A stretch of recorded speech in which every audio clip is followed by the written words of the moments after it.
Payton Pritchard just had his best season ever. What impact does that have on Brad Stevens' offseason moves? And what can Payton do to get even better? It's all right now on the Locked On Celtics podcast.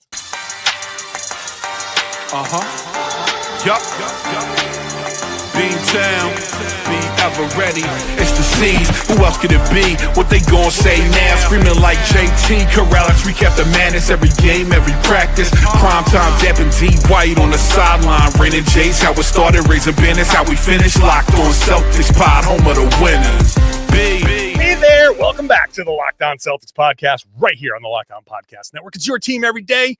I got you Monday through Friday, 5 days a week, 5 free podcasts. They're on whichever podcasting app you use. It's also on YouTube. You can watch the show if you'd like. Get into the comments section. Join your fellow Celtics fans. Agree with me, disagree with me, yell at me, whatever you want to do. It's there in the comment section. I'm John Karalis. I'm a beat writer for Boston Sports Journal. I've been doing some version of this job for about 20 years now. So I feel like I know a little bit, maybe a couple things about the Boston Celtics. And today, we'll be talking about Payton Pritchard. We'll talk about the improvements he needs to make later. We'll talk about his impact on the summer. But we just got to talk about first, in that first segment, the just amazing season that he's had. And we're going to do that with a special guest. Ooh. It's Chris Forsberg from NBC Sports Boston and the Celtics Talk podcast. What's going on, Mr. Forsberg? How you doing? Karalis, I'm glad you wrote me in because I pulled you in on that Brad Stevens day, and when Brad Stevens said nothing, and I felt such guilt. And as soon as you said you didn't even tell me the topic, I said, Karalis, I am here for you. And I'm ready for whatever was out. I was wondering if we were going to do like 20 minutes on Austin Ainge, but it appears we're going to do Payton Pritchard instead. Well, let me tell you something. Plenty of Austin Ainge talk coming up. Congratulations to Austin Ainge for getting the job running the Utah Jazz. We'll save that for tomorrow. Maybe there's a Celtics Jazz trade coming. Ooh, the Lauri Markkanen episode. I don't know. Maybe there's a market. How about, Walker Kessler? How about let's I've been kind of like low key talking about, hey, Colin Sexton is out there. I like Colin Sexton. I understand limitations, but this is just put it out there. They're just putting it out there. He also has an expiring contract after next year. So there's ulterior motives there. But anyway, you dragging me into that podcast though, gave us an incredible screenshot of Abby. I don't know if you've seen that shot of her holding the mic being like, just that face of like, so good. I just cannot believe that I have to share this space with Karalis for any amount of time. Sometimes when I'm looking for the right screen grab, I'll just like scrub, and you got to really hunt for it. Like I talk funny, so I look stupid every time. I like freeze a frame on that. But that just was like the first thing I went to, and I was like, yeah, it's going to work. That's the one. Very appropriate. But Abby's not here to give me the stink eye. We're just going to talk Payton Pritchard, who had his best season ever. So I think right off the bat, when we're talking about, there's been so much like, oh, we're blowing up the team. They're blowing up the team and blah, blah, blah. How about just enjoying the fact that one of the guys that is making this more palatable is Payton Pritchard, who came in and hit almost 41% on super high volume shooting, worked in that step back, that incredible step back, mastered, I think, the bump and drive and finish, the Kemba Walker, Isaiah Thomas, that type of stuff. Pritchard, notorious hard worker. He very clearly added a lot to his game, and like 6th man of the year. This is just an incredible season from him. Yeah. Oh, I mean, you nailed it, right? Like it's lost in the calamity of what's to come and how it ended. We sort of lose track of just how good he was and like why they were in the position they were, because for the second straight year, the bench was really good and in a different way. And so there were parts throughout that, even that postseason run, where I sat there going, man, do they need more Pritchard? Like, for all the questions about whether he could be out there and hold up defensively. I thought he fought as much as anybody. And, we'll get into it. And like, it's always going to come back to the defense about, where his ceiling is. But every time I try to put a cap on like what this guy is capable of, he just kind of keeps exceeding it. Yeah. And the conversation has been sort of sitting there, right? Like, what would it look like with Payton Pritchard in a starting role? I'm sure we might get the answer to that sooner than later, but certainly in the vacuum. And the thing I do, Karalis, is you step back. The 2 years ago, here's a guy who wanted to be traded. That there was no roadmap. That Malcolm Brogdon was your sixth man of the year, and like Derek White and Marcus Smart, and there was just no hope for him really. And Brad Stevens dug in and said, you know what? I'm not just going to sell you away for nothing. And if you're trying to cling to a little something as you go into an uncertain summer about like how Brad's going to navigate this, there's no deals. Like they understand the value of who they have, and I think they proved that with Payton.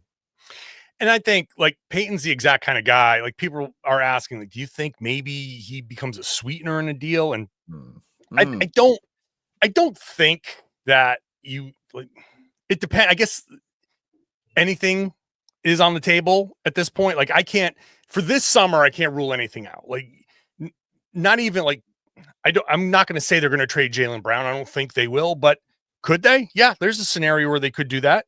I don't think they're going to trade Jayson Tatum. Could they? I mean, again, really doubt it, but you'd never know right now with the second apron stuff. But considering that Boston is they're going to get worse by losing some of the talented players because they need to cut salary. Payton Pritchard mitigates that. Yeah. And again, I'm going to talk about, I don't want to step on the second segment, but Pritchard he's going to make 7.2 million next season, 7.7 and 8.3. You got him under contract for less than the mid-level. And he's more than a mid-level player. If he was on the market right now, I think mid-level exception would be probably someplace where he might land. He'd probably make more than what he's making now, for sure. Just by virtue of being able to hit those shots. But I don't think you move on from Pritchard. I think he's the type of guy. Now he's also 27, and part of why he's having this incredible, had this incredible season is he's in his prime. We don't think of Pritchard as being in his prime because this is only his second contract. Right. So you think about like Tatum's he's on his third deal right now, or he's entering his third deal next year. Right. Yeah. So the difference between coming out at 17 and the difference between coming out at 23 or whatever it was, that's right. When you stay all 4 years, but Pritchard has shown, I think he's shown a lot. Now, we don't know what moves are going to be made. You could very easily slide Derek into the starting point guard role and eventually have Jaylen, Jayson, whichever, big you keep, and then you can add another, you can go double big, whatever. I don't know how they're going to play it out, but Pritchard at the very least is going to be your sixth man again and could step into a starting role. I think the season that he had, career highs across the board in minutes played, field goal attempts, field goal percentage, 3-point percentage, 3-pointers made and taken, 2-point percentage, 64.2%. His previous high last year was 59.3. That's incredible. Career high offensive rebounds, total rebounds, assists, steals. He was the best offensive rebounder on the team. Maybe late in the year, Luke figured it out a little bit more, but like for most of the season, the best offensive rebounder on the Celtics was a 6'1" guard.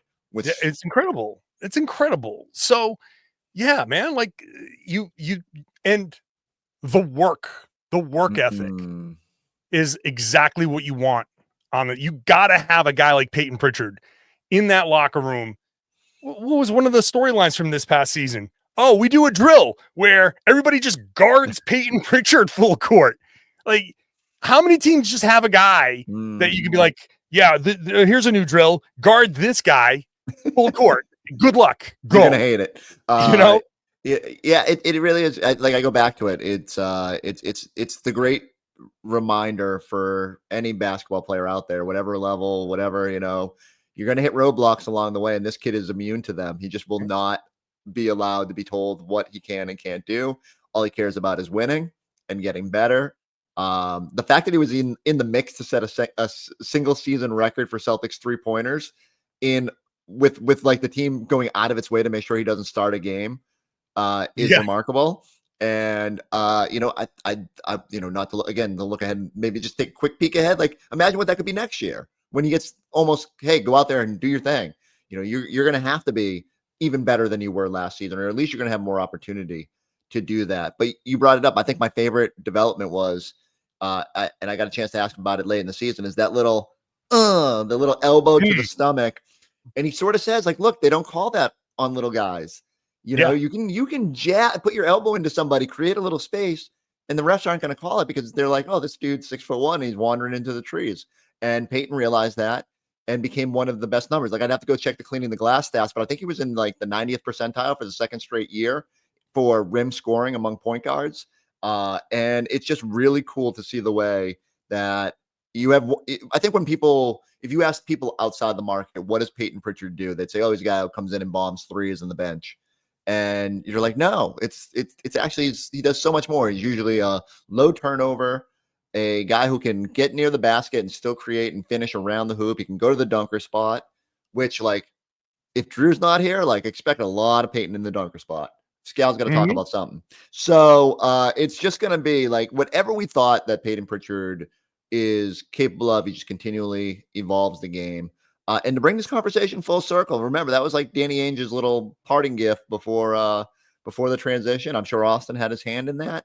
It's really cool to see the way that they saw something in the way that he played and knew that a season like he just had was possible. It really is incredible, and to think like a 26th overall pick, throwaway pick for a lot of teams, and you made those good points. Like, he wanted to be traded. He has to be traded because he wasn't playing enough. And I just want to play ball. And like, that's how many guys are willing to do that. That to me is, I think people don't care about the trade request because I just want to play, like he didn't care. He's just like, I know this is a good team. I just want to play. So it really is. It's been an incredible season. So let's take this conversation to the next step. There we go. How does Payton Pritchard's ascension, how does his development impact what Brad Stevens can do this summer? We'll talk about that next. Today's show is brought to you by Open Phone. If you are running a business, you know that every missed call is money left on the table. Just think about yourself.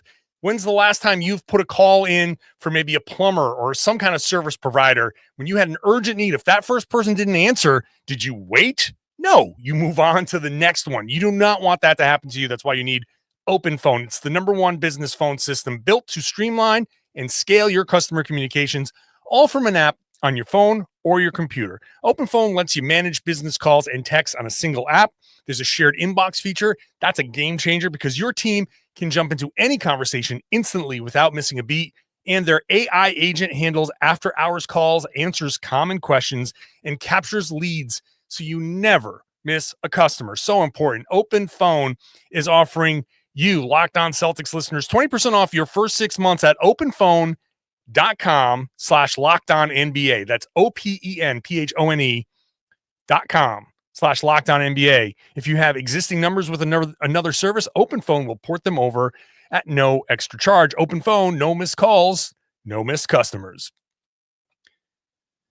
Thank you for making Locked On Celtics your first listen every day. Go check out Locked On NBA and Locked On NBA Game Night. Full week of previewing the NBA Finals. Both podcasts on the same feed. Both podcasts taking a close look at the finals, OKC, Indy, all the in-depth stuff. And then on Friday, I get to cover for Game 1. Game 1 is Thursday night. So me and Jake Madison from Locked On Pelicans get to cover that game for the Friday podcast. So I get the easy part. I get to watch a game and talk about it.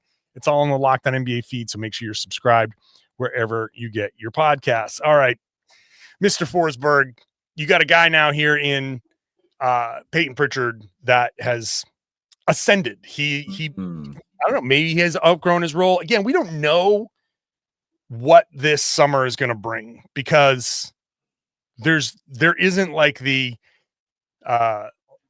only Brooklyn is there for the, hey, here's the cap space, here's a pick, whatever, and they're probably not going to take Drew Holiday. rather probably split that up and take multiple picks from multiple teams. So that means Brad's going to have to bring up players back. Don't know what the team makeup is going to be, but Pritchard is there. Mm-hmm. He's a starting quality guy. So I think his growth as a player has made like the people are talking about Drew Holiday, and it's like, oh man, that sucks. And then like there's no there's no other kind of outcry. It's like, oh man, that sucks. Oh well, and you move on. You're nailing it because like the conversation that when people say what moves are the Celtics going to make, we all invariably start with Drew Holiday because it is the easiest path to sort of fill, right? Like we sit there and say, oh, Payton can just elevate.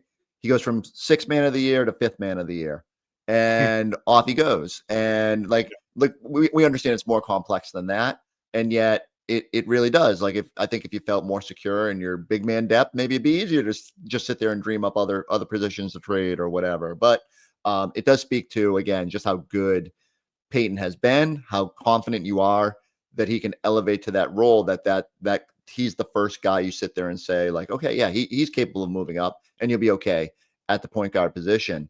I think it really a testament to what he's done, and that he's positioned himself to be able to take it on and be ready for that opportunity.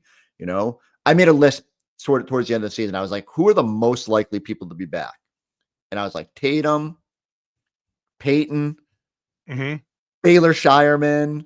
And then it gets murky, right? Because like you said, we just don't know. We don't know like which direction this is all going to tip. It could really come down to what the offers are, how the rest of the league landscape shakes out, and what direction Brad Stevens ultimately chooses. But you feel pretty damn confident that, maybe Derek White's in that list too, but that Payton's going to be there and that's going to be okay. Like it's crazy how he went from, I don't want to be here, there's 274 guards in front of me, to, all right, if we have to pick two guys to start building around again, it's probably JT and Pritchard based on the look of the team. Yeah, like Pritchard being part of your core, your top, we're going to say top 5, but 6, 7, 8, wherever you want to throw him in there. It went from, and there are still question marks, and we'll get to that in the third segment, but he's gotten himself, not only has he played himself into, I'm comfortable with him in whatever expanded role they're going to give him, I'm also confident that he will have an honest assessment of himself at the end of the season, because even though every player has an ego, he seems like the most ego-less guy. Like he can tell you, yeah, I'm weak here. He's probably tougher on himself than any coach is going to be. I trust him to go into this summer and be like, this is what I need to work on, A, B, C, D. And then whatever craziness he's going to do to get there, like that's so when you're looking at the impact on summer moves, like, yeah, Holiday's got to go. And you got Derek White. That's a huge reason. But Payton Pritchard being there, you're like, oh, White and Pritchard as your backcourt. All right, cool. The only combo in Celtics history to go 40-40. So why not just build around them? Why not? You the most potent scoring duo in NBA, like in Celtics history. Why don't we just list it as that? I just lean into it a little bit harder this year, and you should be fine. They won that game. They found a way. Like what are those two capable of when throwing the keys to this car? I am sort of intrigued by it, and I think the natural inclination is to sit there and go, all right, no Tatum. Where's the scoring going to come from? Even Jaylen Brown and Derek White are here. Where are you getting that extra boost? Like, does everyone just have to take it up a little bit? And I'm like, you're telling me you don't think Payton Pritchard's going to go out there and score 20 points a night when he's given 35, 40 minutes a night? Like he's going to get the shots. He's going to shoot 38, 39 for 40% from 3-point land. Like he's going to give himself an opportunity. And that's why I go back to it. Like I just feel like the depth on this team has given them some options going into this uncertain period of the summer. And Payton's contract, which it's so funny to like go rewind and look at some of the hot takes and the immediate aftermath of that extension, where people are like, I don't know, could be a good deal, but who knows? And now it looks like an absolute gem of a deal. It does. You talk about how many minutes he's going to play. We got the per 36 stats right here. Let's do it. Per 36. I'm ready to call him an all-star when you read these. Ready? Yes. 18.1 points per 36 minutes. 6.5 makes, 13.7 field goal attempted. So at 47%, he would shoot basically 4 of 10 from 3. And we're talking 5 assists. 5 rebounds, 4.5 assists. So right there, those are kind of like Derek White numbers. 18 points, 5 rebounds, 4.5 assists are kind of like Derek White light numbers. All-star in the East. All right, that might be a little bit ambitious, but without Tatum taking away shots from him, like Pritchard could really kind of drive those numbers up too. Like those per 36. I've long said that Tatum's taking too many shots away from Pritchard. I do think, and it sounds weird, and I'm not trying to belittle the process that the Celtics are about to go through and all that, but when people ask, I always say one of the things I love most about the NBA is when other dudes get opportunity, what do you make of it? And I think that with Jaylen, I think that with Derek, and I think you can put the spotlight on Payton Pritchard going into next year, where you say, man, the fact that he could just be given another opportunity to blossom is really intriguing, and I'm eager to see what becomes of it. And we'll, like you said, in the next segment, we'll nitpick and say okay, he's got to do this, got to do that, but every time that kid's been given an opportunity, he's made the most of it, and this is all he ever wanted, and now it's right here in front of him. So when I say the Celtics will still probably be a mid seed in the East, and everyone kind of balks at it, and I know that's not the ideal spot to be in, but if they do decide to kind of try to thread the needle and bring back the most of this core while Tatum's rehabbing, Payton Pritchard's a big reason why I don't think they're going to lose a lot of games. He's just too good. Yeah. Well, all right, let's nitpick then. Let's make him better. Let's pick those nits. What does Payton Pritchard need to do to be even better? That's next. Today's show is brought to you by BetterHelp. We're going to get serious for a moment here because we're going to talk about something that doesn't get talked about enough, and that's men's mental health. And this comes very, incredibly sad timing with John Brankus and the reports that he had committed suicide after a long battle with depression. We don't talk about men's mental health. We need to. And the fact is, we're told to be strong. We're told to just kind of swallow our feelings. And that leads us down to dark places. I am open. I have been dealing with depression. I have gone through therapy. I continue to kind of go through my process. And I think it's okay to talk about that and be open about that.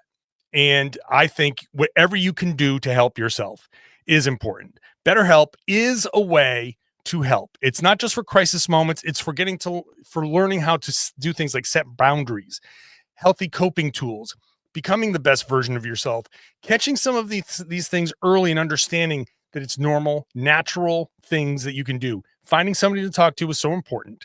And however you do it can be helpful. You can do it online with BetterHelp. They have 35,000 licensed professionals. They make it easy to find a therapist who understands you. You can connect from anywhere. You can switch a therapist at any time, no extra charge, and fit sessions into your schedule, whatever you want to do. If you want to be private about it, you don't have to be open about it. You can just keep it on the down low, but do it for yourself, and you can do it with just a click. As the largest online therapy provider in the world, BetterHelp can provide access to mental health professionals with a diverse variety of expertise. Our listeners get 10% off your first month at BetterHelp.com/LockedOnNBA. That's BetterHelp, HELP.com/LockedOnNBA. Thank you for making Locked On Celtics your first listen every day. If you want to get caught up on the draft, get to the Locked On NBA Big Board podcast with host Rafael Barlow. He's going to get you up to date on everything draft, everything about the prospects. He follows it in a way that is just incredibly detailed. So if you want to get caught up on the draft, make that part of your regular rotation, make it your second listen after you're done. here. All right, let's get back into the Payton Pritchard discussion. Payton Pritchard, notoriously hard worker. He pays people to defend him. He pays big guys to like lord over. He pays the little guys to get into his whatever. He's like fully invested in his own improvements. He's improved a lot. Like, and I'm with you. I did this with him. I did this with Jaylen Brown. I'm not doing this with anybody anymore. I'm not putting ceilings on these guys. You know, we're paid to have opinions of like, oh, I don't know how much better he's going to get. Listen, man, Pritchard, I honestly, I sit here and like this whole segment is improvements for next season. You're like, okay, better defensively. You know, there's a couple of things that you could, but honestly, how much better can this guy get? He's already improved so much, but I do think defensively, finding a way to just get up under the bigger 6'6", 6'7" wings and being like, okay, you can try shooting over me, but you're not going to be able to dribble. Because if you try to dribble, I'm ripping this thing. And I love the idea, right? Like and that's what it invariably comes back to with when we do talk about what is the ceiling for Pritchard. And everyone wants to say like, oh, you can't put him out there in a playoff series because they'll pick on him and target him. And, you know, I think that was the case, you know, maybe a couple seasons ago, but probably less so lately. I thought his energy, being willing to pick up guys 94 feet, you know, really can change a game. And I'll give Scal credit. Like he would sit there in the studio all the time. He goes, energy's not right here. They need to put Pritchard in there and just let him hound, you know, and because it's sort of, it's infectious. Like other guys kind of feed off of that. And I do think he's got to just find that balance. Like if you are playing starter minutes, it's harder to be the guy that picks up 94 feet. It's harder to be the guy that just hounds and like tries to make guys work the ball up the court. You got to be more stout. You do have to be ready that the 5 best players on the other team are on the court and they're all going to be trying to put you in an action and try to take advantage of your height. But just as you said, there's like ways to counteract it. And part of it is just, okay, you put that ball on the ground, toast. Like you're just going to rip that ball, get that steal percentage up. Just really get into guys that way, the way that we've seen smaller guys in this league have to thrive. It's you know, cliche to say, but it's just got to be that sort of gritty, just a gnat. Like you're just so sick of him and swatting at him, right? And that's the roadmap, right? Like you know, it's on Joe Mazzulla and everybody to just sort of scheme so that they can't try to target the height. It helps when you have bigger bodies on the court, you know. And I don't know. Again, like you said, it's hard to predict how the lineup's going to look after the postseason. I don't know how many people are like clamoring for a whole bunch of double big, but you know, it's there's choices to be made there. And in a vacuum, when you have a Tatum, a Brown, a White, you know, and another body out there, it's like, it's pretty easy to mask the one guy who's a little undersized. So that to me is the whole thing. You know, ball security was good this year. Maybe there's even another level, like go full Halliburton and make sure you prioritize that thing over everything. Yeah. But yeah, like it's hard to nitpick like where he gets much better. I guess if the one case you can make is like, how does he continue to evolve, even if we know he seems to find a way every year? I honestly, so defensively, if he can be a guy who causes turnovers, the Celtics' biggest weakness defensively, and they've been a good defensive team, is their inability to cause turnovers.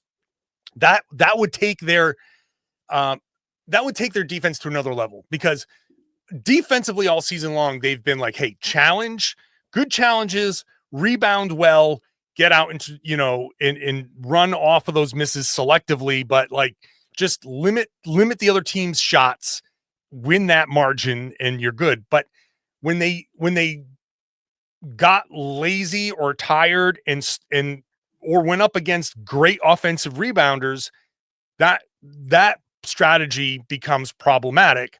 You need to be able to force turnovers as well. And if Pritchard can be the guy that is just all up in people's faces and can get into a passing lane, that would be a huge improvement. Like he would improve the Celtics offense by being a guy who can poke the ball free. Now, what does that entail? I don't know. That I think is like the, you know, you see the Steph Curry, like touching the red dots on the wall while you drip, like that type of like improving your hand speed type of thing, your anticipation, a lot of film study. I can see Pritchard like putting on one of those altitude masks in a vest and trying to be like, you know what, I'm just going to play 48 minutes a game type of guy, and I'm going to be the Josh Hart type Iron Man, like don't ever take me out type of guy. And like maybe that's how he tries to get better. But I think offensively, he's really good. Maybe a little bit more consistent, but the 3-pointer's an inconsistent shot, but maybe a little bit more consistency somehow. But I'm looking all at the defensive end. If he can be the guy that just makes it impossible to dribble around him and poke without fouling, just, I don't know, maybe the guy you hire over the summer is Marcus Smart. And you just sit there and like, Marcus, I'm giving you $1 million this summer. Teach me everything you know. Pour your knowledge into my head. What do you got? And if like that would be if I could pick something to do this summer, it would be something along those lines. I'm all in. Have you heard my theory about what the Celtics should do this offseason? No. Getting the band back together, baby. Marcus Smart, Robert Williams. We're running back the 22 lineup until Tatum is healthy. Here we go. It's going to be amazing. Man. I'm really excited for the redemption tour. You want to talk about trying to channel the 22 Golden State Warriors. Well, here's what we're going to do. We're going to channel the 22 Boston Celtics and get this thing back on track. No, I'm with you in terms of that as a roadmap for how he can even take it to another level. I looked up his foul numbers while you were talking. It's like 1.5 fouls per game last year. It's not even an issue, right? Like, for the guys he has to defend, for some of the mismatches he gets put on, he kind of holds his own, knows when to give that foul, and it's pretty impressive. I actually thought the number would be higher. Even the shooting foul number isn't bad. I do think the converse of it would be I'd love to see him try to draw more fouls on the off. And now it's hard when you're a shooter and you're spot up guy, but for someone who does work around the basket that much, I think he can get that number up a little bit. But it's hard to figure out other ways. Maybe the assist percentage goes back up a little bit if he's back in the sort of pure point guard role. Because you're just going to need someone without Tatum out there to direct offense to be able to run more pick and rolls and spray the ball around. He's shown throughout his career he can do that. It's sometimes the shooting is taken over because that's what the team needs in that moment. I think maybe there's a balance next season about what the way he can steer the offense. My final point will piggyback off of the foul thing. He has said over the course of the season, maybe I need to just flop a little bit more. It's an unethical way to play basketball, and he's a very ethical player. But maybe he needs to learn. Maybe one of the skills that he needs to learn is maybe you watch. This is where Celtics fans are going to get pissed at me. Maybe you do a little. Let's watch Shai Gilgeous-Alexander a little bit. Let's watch a little bit of that. And you know what? Why not? How do you get to the 18 points per game? You got to get to the free throw line a little bit. I don't even know what his free throw numbers were. Free throw attempts 1.3 per game. Got to get that number up. He played 80 games and took 84 free throws. That's just like, get that number up. Even if it's 3 a game, that's an and one and a shooting foul. And just by getting 2 fouls to add to the mix, I think would be beneficial. And also on the other end, he's committing what is it? I'm looking at the per 36. You say 1.5. He's averaging 1.2 fouls per game over his career. You know what? I actually want to see him average 3 fouls a game. Ooh. Because that would mean he's getting more aggressive. Get in there, get aggressive. Don't be afraid to foul. Get in there and just poke, test the limits. If you pick up 1, you pick up 2, no big deal. Be more aggressive. So maybe draw a couple more fouls on the other end, but don't be afraid to pick up 1 or 2 because you're really aggressively defending. And I just looked up his drive number because I was curious, like off the top of your head, where do you think he slots on the Celtics in terms of drives per game last season? I thought he drove a lot. He's probably behind Jaylen. He might be second. He's third behind Tatum and Brown, but like you were knocking on the right door. So like 5.4 per game. He's ahead of Derek White and Drew Holiday, who were both at 4.8. I think the number that jumps out the most is that like his assist percentage was the highest on the team when off of drives. Off of And drives. it was only one assist per game, but like it shows again, if he's gonna drive, good things are gonna happen because he's so good with the basketball. He's gonna be able to spray. And I do think that's just the next sort of frontier for him there is just being super aggressive going at the basket. And whether that's finishing with a little elbow chuck or moving that basketball, I just think there's going to be more opportunity for that next season. We'll see. Payton Pritchard, though, super important. Like one of the most important players, I think probably because of the injury to Tatum and the uncertainty everywhere else. He probably will end up being one of the most important players for the Celtics heading into next season. So we'll see. We'll see how he all-star, future all-star. We'll start that campaign. I think Noah Dalzell has got that campaign on lock. All right, let's talk this through though. Okay, like let's say the Celtics come into the year, and obviously Tatum's going to be on the shelf. You know, we'll see what happens with Jaylen Brown and whether he deals with his meniscus or what happens with the roster. We'll see how the entire roster shakes down. Sure. You tell me there's not a world where like Payton Pritchard is just out there spraying threes all over the place, and we're not sitting there at least seeing the conversation. It's not out of the question. I think Derek White gets finally gets the all-star. It does depend on Jaylen. Also depends on how good the Celtics are. If Jaylen gets the meniscus surgery and misses some time or whatever and isn't his normal self, I mean, I still think they would give him the nod. He would get the votes. It's not out of the question. It's not out of the question that Payton takes over the Derek White conversation of like, is he an all-star? What? Why not Payton Pritchard? Like that type of because I think Derek will, everything we're saying about Payton, like increase it for Derek because he's definitely gonna be like probably your starting point guard, and like he's gonna be asked to do a lot. Talk about who's gonna get Jayson's shots. Maybe that's another podcast. Maybe that's another podcast. Who gets Jayson's shots? I knew I had you on for you got to feel like 30 weeks of this thing. So I'm here to help if you need ideas about do the math. And again, we got to know what the roster looks like, but it's a fun little exercise. There's a lot of shots you got to split up. And again, opportunity when someone else goes down.